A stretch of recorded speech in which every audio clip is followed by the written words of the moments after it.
Jewellery Hanamkonda ప్రారంభోత్సవ offer flat 20% VA December 14 నుండి 22 వరకు.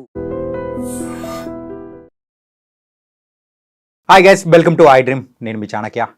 రీసెంట్గా ఫోక్ సింగర్ శృతి తను ఆత్మహత్య ఉదాంతం అనేది కూడా ప్రతి ఒక్కరిని కూడా కదిలిస్తూ ఉంది. ఆవిడ ఒక స్టోరీ అనేది కూడా ఒకసారి గమనించుకుంటే, ఎవరైతే ఇన్స్టాగ్రామ్లో పరిచయమైన వ్యక్తిని మ్యారేజ్ చేసుకున్న తర్వాత ఒక 20 డేస్కే ఆవిడ ఆత్మహత్య చేసుకున్న ఉదాంతం కూడా మనం చూస్తూ ఉన్నాము. అసలు దీని వెనకలు ఉన్న కారణాలు ఏంటి, అసలు ఆవిడ ఇలా చేసుకోవడానికి గల రీజన్స్ ఏమున్నా కానీ అసలు దీనికి జరిగిన కారణాలు అంటే ఎలాంటి పరిస్థితులలో ఆవిడ చేసుకోవాల్సి వచ్చింది అండ్ దీని మీద మనతో మాట్లాడడానికి ఈరోజు motivational speaker and Rampalli Kiran Kumar గారు మనతో పాటున్నారు. మరి ఈ విషయం గురించి ఆయన ఏమంటారో ఆయన అడిగి తెలుసుకుందాం. Hi sir. హాయ్, నమస్తే చాణక్య గారు.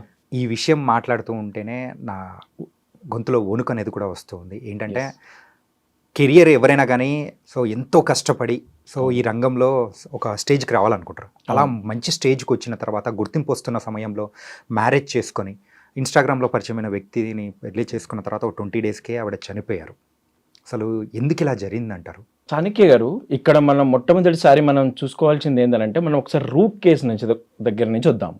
అంటే ఇన్స్టాగ్రామ్లో పరిచయమైన ఒక వ్యక్తి కొన్ని రోజుల తర్వాత అరే ఒక ఎమోషనల్ బాండింగ్ వల్ల ఓకే ఈ పర్సన్తోనే నాకు జీవితాంతం బాగుంటుంది అని శృతి నమ్మింది. సో నమ్మడం వల్లనే కదా పెళ్లి చేసుకుంది. సో ఇక్కడ మనము ఇప్పుడు నేను ఫస్ట్ అన్నట్టుగా రూట్ కాస్ నుంచి వద్దాము. సో ఈ రోజులలో మనకు one of the best platform ఏదైనా ఉందంటే సోషల్ మీడియానే. సో దాని ద్వారానే మనం ఫేమస్ అవుతున్నాం. అంటే మనలో ఉన్న టాలెంట్ కానీ, ఇప్పుడు ఆమె ఫోక్ సింగర్, నువ్వు ఫోక్ సింగర్గా నార్మల్గా వెళ్ళి ఒక డిఫరెంట్ స్టేజ్ మీద దగ్గర అక్కడక్కడ ఇవ్వడం వల్ల అంత ఫేమస్ అవ్వకపోవచ్చు. సో ఎప్పుడైతే ఇన్స్టాగ్రామ్ కావచ్చు, యూట్యూబ్ కావచ్చు, వీటి ద్వారా ఒక్కసారి కనుక మనం వెళ్తే ఏమవుతుంది, డెఫినెట్గా ఈ ప్రపంచానికి మన యొక్క టాలెంట్ అనేది తెలుస్తుంది. సో దాని ద్వారానే వాళ్ళ యొక్క కెరియర్ కానీ, గ్రోత్ కానీ ఎవ్రీథింగ్ ఉంటుంది. సో శృతి కూడా యాక్చువల్గా ఏంటంటే వాళ్ళ నాన్న కూడా ఒక ఫోక్ సింగర్ అండి. సో తను కూడా అక్కడక్కడ స్టేజ్ మీద పర్ఫార్మెన్స్ ఇస్తున్నాడు. సో అది ఆయనకు ఒక 2 కూతుళ్ళు, వాళ్ళది మనకు నిజామాబాద్ అన్నట్టు. అక్కడ సో వాళ్ళ నాన్నని ఇన్స్పైర్గా తీసుకొని కొన్ని స్టేజెస్కి వెళ్ళడం వల్ల వాళ్ళ నాన్న కూడా వీళ్ళ ఇష్టాన్ని గుర్తించి కొంచెం ప్రోత్సహించాడు. సో అలాగా వీళ్ళు ఈ ఫోక్ సింగర్ ఇట్లా నేర్చుకుంటూ మంచి సాంగ్స్ వాడుకుంటూ అలాగా వెళ్తున్నారు. సో వెళ్ళే క్రమంలో ఈ యాజ్ ఆఫ్ నౌ సిచ్యువేషన్లో కొంచెం మన సోషల్ ప్లాట్ఫామ్ ద్వారా వెళ్తే బాగుంటుంది అనేది సో తనకు ఒక ఇన్స్టాగ్రామ్ ఐడి క్రియేట్ చేసుకొని అలాగా ఇట్లా వెళ్తూ ఉంది. ఇప్పుడు మనం చాలా చూస్తాం కదా చాణక్య గారు, ఇప్పుడు ఎప్పుడైతే మన యొక్క టాక్ కావచ్చు, మన యొక్క సాంగ్ కావచ్చు, వాట్ ఎవర్ ఇట్ ఈస్, ఇప్పుడు ఈ రోజుల్లో మనకు ఏదైనా కానీ ఒక ఫ్యాన్ బేస్ కానీ లేకపోతే అందరికీ తెలిసేలా చేయాలంటే సోషల్ మీడియానే వస్తుంది. Right, correct. కానీ ఇక్కడ ఒక సోషల్ మీడియాలో పరిచయమైన వ్యక్తితో సో లైఫ్ లాంగ్ ఉండగలుగుతానని నమ్మడం అనేది ఎంతవరకు కరెక్ట్ అంటారు? అది కరెక్ట్ అవ్వచ్చా కాదా అనేది ఏంటంటే అది శృతి మైండ్ సెట్ మీద ఆ పర్టికులర్ టైంలోనే డిపెండ్ అయ్యింది. ఇప్పుడు ఎట్లా కనెక్ట్ అయ్యింది అని అంటే ఇక్కడ చాణక్య గారు, ఇప్పుడు ఎప్పుడైతే మనము తను బాగా పాడినప్పుడు కొన్ని కామెంట్స్ వస్తాయి. ఆబ్వియస్లీ ఏమవుతుంది, అరే మీరు బాగా పాడారు, మీరు మంచిగా పాడలేదు, ఎన్నెన్నో కామెంట్స్ వచ్చాయి. ఈ ఎవరైతే వ్యక్తి ఉన్నాడో దయాకర్ రావు అతని పేరు. సో యాక్చువల్గా is from Siddipet and car డ్రైవర్గా వర్క్ చేస్తున్నాడు హైదరాబాద్లో. సో అతని కామెంట్స్ ఏమని పెట్టేవాడు, నీ సింగింగ్ బాగుంది, నువ్వు చాలా బాగా పాడుతున్నావు శృతి, నువ్వు చాలా బాగా ఉన్నావు అన్నప్పుడు మనకు ఎప్పుడైతే ఒక పాజిటివ్ థింగ్స్ అదటి వ్యక్తుల నుంచి వచ్చినప్పుడు ఏమవుతుంది, ఎమోషనల్గా కాస్తంత కనెక్ట్ అవుతాం. సో తెలియకుండానే కనెక్ట్ అవుతుంటాం. అరే ఈ వ్యక్తి నన్ను ఇంత పొగుడుతున్నాడే అన్నప్పుడు అది కాస్త కనెక్టివిటీ పెరిగిపోయింది. సో అలా వాళ్ళ పరిచయం ఉన్నది. అంటే మనం ఫ్రెండ్ సర్కిల్లో చూస్తాము, కొత్త వ్యక్తులు కూడా మొట్టమొదటిసారి పరిచయం అవుతారు. సో మనలో ఉన్న టాలెంట్ని గుర్తించి వెళ్తున్నప్పుడు అది ఇంకెక్కువ బాండింగ్ అవుతుంది. సో శృతి కూడా ఏమైంది ఇక్కడ, అతన్ని అట్లాగే అరే ఇది నన్ను పొగుడుతున్నాడు అన్నట్టుగా అట్లానే వెళ్తూ ఉన్నది. సో అట్లా ఆ పరిచయం కాస్త ఏమైందనంటే ఇతను నా లైఫ్ లాంగ్ ఉండగలుగుతాను అనే నమ్మేలాగా దయాకర్ చేయగలిగాడు అన్నట్టు. అరే ఇతనితో ఉంటే నేను లైఫ్ లాంగ్ బాగుంటాను అనేది కాస్త అది ఏమైంది, లాస్ట్కి ఒక పెళ్లి వరకు దారి తీసింది. సో తర్వాత సంఘటనలు ఏం జరిగాయి ఏంటి అనేది ఒకవేళ ఇప్పటి వరకు కొన్ని పోలీసుల కథనాలు కావచ్చు, కొన్ని మీడియా రంగం వాళ్ళే కావచ్చు, సో దాని మీద మనం కామెంట్ ఏం చేయలేం. కానీ ఈ సూసైడ్ ఎందుకు చేసుకుంది, యాక్చువల్గా ఆత్మహత్య అనేది ఎందుకు ప్రేరేపించాడు అనేది మనం తెలుసుకుంటే, బీయింగ్ ఎ మోటివేషన్ స్పీకర్గా నేను చెప్పేది ఏంటంటే, first as before marriage, before things ఎక్కడ ఉంటది, శృతి ఒక దగ్గర ఉంది, దయాకర్ రావు ఒక దగ్గర ఉన్నారు, చాణక్య గారు. సో ఎప్పుడైతే ఒక పర్సన్స్ కొంచెం డిఫరెంట్ ప్లేస్లలో ఉన్నప్పుడు ఆ పర్సన్ ఏం చేస్తున్నారు అనేది మనకు తెలియదు, ఈ పర్సన్స్ ఏందనేది మనకు తెలియదు. అదేదో ఒక ఓవర్ ఎక్స్పెక్టేషన్స్ ఏమేమో డిఫరెంట్ థింగ్స్ ఉంటాయి. సో అక్కడ వీళ్ళకు తోచిన విధంగా వీళ్ళు ఆలోచిస్తుంటారు, వాళ్ళకు తోచిన విధంగా వాళ్ళు ఆలోచిస్తుంటారు. అరే ఈ పర్సన్తో మంచిగా ఉండొచ్చు, బాగానే ఉంటుంది అని అనుకుంటారు. సో వన్స్ మ్యారేజ్ అయిపోయిన తర్వాత ఏమవుతుంది, రియాలిటీ ఈస్ డిఫరెంట్ ఉంటుంది. అప్పటి నుంచి నీకు రియల్ లైఫ్ అనేది చేంజ్ అవుతుంది. ఎప్పుడైతే సోషల్ మీడియా వరకు ఏందని అంటే అది ఒక ఊహాజనిత లోకం చాణక్య గారు, మనకు తెలియదు అంటిల్ వి మీట్. అంటే ఒక పర్సన్ టు పర్సన్ మీట్ అయ్యేంత వరకు వాళ్ళ క్యారెక్టర్ ఏంటో తెలియదు, వాళ్ళ సిచ్యువేషన్స్ ఏంటో తెలియదు, వాళ్ళ మైండ్ సెట్ ఏంటో తెలియదు, వాళ్ళ అలవాట్లు ఏంటో తెలియదు. ఇవన్నీ డిఫరెంట్ ఆస్పెక్ట్స్ ఉంటాయి. ఇప్పుడు పెళ్లి అనేది కూడా ఏంటంటే లైఫ్ లాంగ్ తీసుకునే ఒక కమిట్మెంట్, రైట్? మరి అట్లాంటి కమిట్మెంట్ కి పరిచయమైన వ్యక్తి గురించి ఏమీ తెలుసుకోకుండానే, అవును, సో అంటే ఆ రిలేషన్షిప్ లోకి అడుగు పెట్టిందని అనుకోవచ్చా? అలాంటిది కూడా జరిగి ఉంటుంది చాణక్య గారు. ఎందుకనంటే అతనిలో ఉన్న ఏవైతే ప్లస్ పాయింట్స్ ఉన్నాయో, అతనిలో ఏవైతే మంచి ఉన్నాయో అవే ప్రొవోకింగ్ చేస్తూ ఉంటారు. అరే నాలో ఈ మంచి క్వాలిటీ ఉంది, అరే నేను బాగా చూసుకుంటాను శృతి, అరే నీకు ఒక్కసారి నువ్వు మ్యారేజ్ చేసుకున్నావు అంటే నీకు ఈ లైఫ్ ఇస్తాను శృతి, సో నీ పాటలంటే నాకు చాలా ఇష్టం శృతి, నువ్వు నీ లెక్క ఎవరు బాగా వాడలేరు శృతి అని ఇలాంటివన్నీ ఎన్నో చెప్పి ఉంటాడు అతను. సో దానికి అతను అసలు నా లైఫ్ లాంగ్ బాగాలే ఉంటుంది, ఇవి ఉంటాయే అనే ఎక్స్పెక్టేషన్ తను పెట్టుకున్నది. బట్ వన్స్ మ్యారేజ్ అయిపోయినాక రియాలిటీ అనేది డిఫరెంట్ అయిపోయింది. సో ఏంది మీరు ఫస్ట్లో అన్నట్టుగా 20 days చనిపోయింది. అంటే ఈవెన్ కాల పారాని కూడా ఆరక ముందుకే తను ఆత్మహత్య చేసుకుంది. వాళ్ళ తల్లిదండ్రులకు ఎంత శోకం. అసలు ఒక అమ్మాయిని ఒక దగ్గరికి ఇచ్చి మంచిగా లైఫ్ లాంగ్ బాగుండాలి అని వాళ్ళ నాన్న అనుకుంటాడు, వాళ్ళ తల్లి వాళ్ళ మదర్ అనుకుంటది, ప్రతి ఒక్కరు అనుకుంటారు. డిఫరెంట్గా.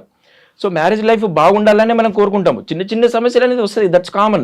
బట్ 20 days ఆయన క్యారెక్టర్ తెలిసి ఉండొచ్చు, 20 days రియాలిటీ అర్థమై ఉండొచ్చు, 20 days ఇంకా కొత్తగా ఇంకా నీకు ఇప్పటి వరకు నువ్వు అంటే ఏదో నేను గొప్ప అనుకున్నానే, అసలు ఏం లేదనే గొడవ కూడా జరిగి ఉండవచ్చు, ఏమైనా జరిగి ఉండవచ్చు.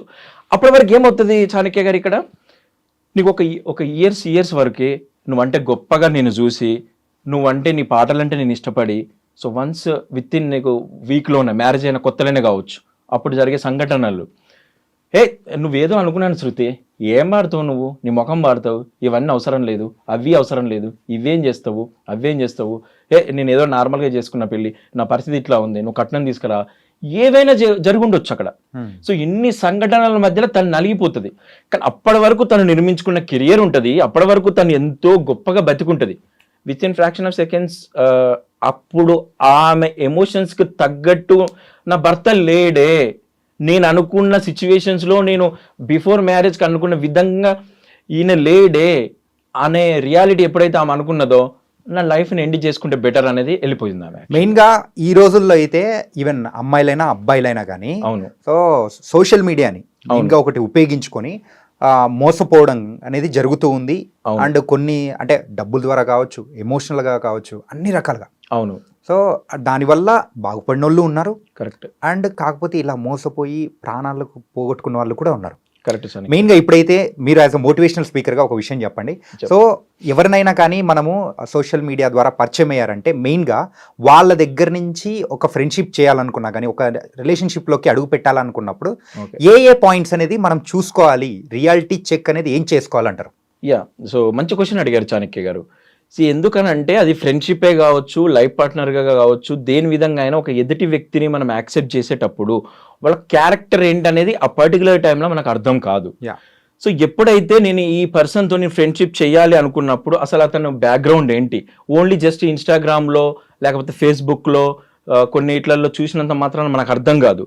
సో అతని యొక్క కామన్ ఫ్రెండ్స్ ఏమైనా మీకు తెలిసిన వాళ్ళు ఉన్నారా, అతనికి సంబంధించిన వాళ్ళు ఎవరైనా ఉన్నారా, నిజంగానే నువ్వు వాకప్ చేసే అంత స్టామినా నీ దగ్గర ఉందా, నిజంగానే నేను ఈ పర్సన్తో నీ ఫ్రెండ్షిప్ చేయగలుగుతున్నాను అనుకున్నప్పుడు నువ్వు ఫస్ట్ ఆఫ్ ఆల్ నేను ఏంటంటే అతని యొక్క క్యారెక్టర్ ఎలాంటిది, అతని యొక్క బ్యాక్గ్రౌండ్ ఏంటి, సో ఆ పర్సన్ ఎలాంటి వాళ్ళు, ఈవెన్ అమ్మాయి కావచ్చు అబ్బాయి కావచ్చు, ఆ సిచ్యువేషన్స్ ఎలా ఉన్నాయి, ఒకవేళ నువ్వు ఇన్స్టాగ్రామ్ ద్వారానే తెలుసుకోవాలనుకుంటే బిఫోర్ ఎలాంటి టైప్ ఆఫ్ వీడియోస్ వాళ్ళు చేస్తున్నారు, ఎలాంటి టైప్ ఆఫ్ కంటెంట్ వాళ్ళ దగ్గర ఉంది, కొన్ని థింగ్స్ వల్ల కూడా కొన్ని మనం గెస్ చేయగలగవచ్చు.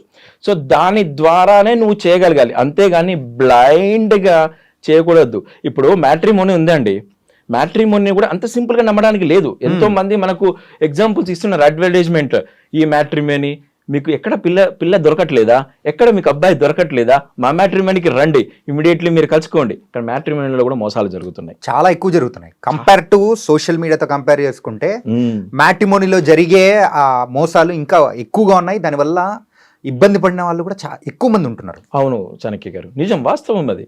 అరే వాళ్ళ సైట్స్ బాగానే ఉండవచ్చు, కానీ ఇచ్చే డీటెయిల్స్ వాళ్ళకు కూడా క్లారిటీ ఉండదు, ఫేక్ అయి ఉండొచ్చు. నేను ఇంత డబ్బు సంపాదిస్తున్నా, నాకు ఇంత బ్యాంక్ బ్యాలెన్స్ ఉంది, మా ఫ్యామిలీలో ఇంత మంచిగా ఉన్నాము, నా character is also very good, so నేను ఇంత ఫీట్ ఉన్నాను, నాకు ఎలాంటి థింగ్స్ అంటే మ్యాట్రిమోనీ ఈజ్ డెఫినెట్లీ ప్రతిదీ తీసుకుంటారు. వాళ్ళ హైటు, వెయిట్, హెల్త్ ఇష్యూస్, వాళ్ళ ఫైనాన్షియల్ థింగ్స్, వాళ్ళ ఫ్యామిలీ బ్యాక్గ్రౌండ్, ఎవ్రీథింగ్ తీసుకుంటారు. కొన్ని ఫాల్స్ కూడా ఉంటాయి, మనకు అర్థం కాదు ఆ టైంకి. అరే మ్యాట్రిమోనీ అనగానే మనకు అడ్వర్టైజ్మెంట్స్ అవన్నీ వచ్చాయి, అరే నిజంగానే మాకు ఎక్కడ పెళ్ళి అవ్వట్లేదు, ఎక్కడ సెట్ అవ్వట్లేదు అనేది వెళ్ళిపోతుంటారు. So nothing else. సో కొన్ని రోజులైనా వాళ్ళతో ట్రావెల్ చేయగలిగితేనే కరెక్ట్ ఫ్రెండ్షిప్. కొన్ని రోజులు నువ్వు పర్ఫెక్ట్గా నువ్వు ట్రావెల్ చేసి ఓకే వీళ్ళు మనకు సెట్ అవ్వగలుగుతారు అనుకుంటేనే నువ్వు లైఫ్ పార్ట్నర్ దాకా వెళ్ళాలి. ఆర్ఎల్స్ ఈ సోషల్ మీడియా పరిచయాల ద్వారా లేదు ఇక నేను వెళ్ళిపోతాను అనుకుంటే చాలా చాలా చాలా లాస్ అయ్యే ప్రమాదాలు చాలా ఎక్కువగానే ఉన్నాయి, కానీ తక్కువనైతే లేవు.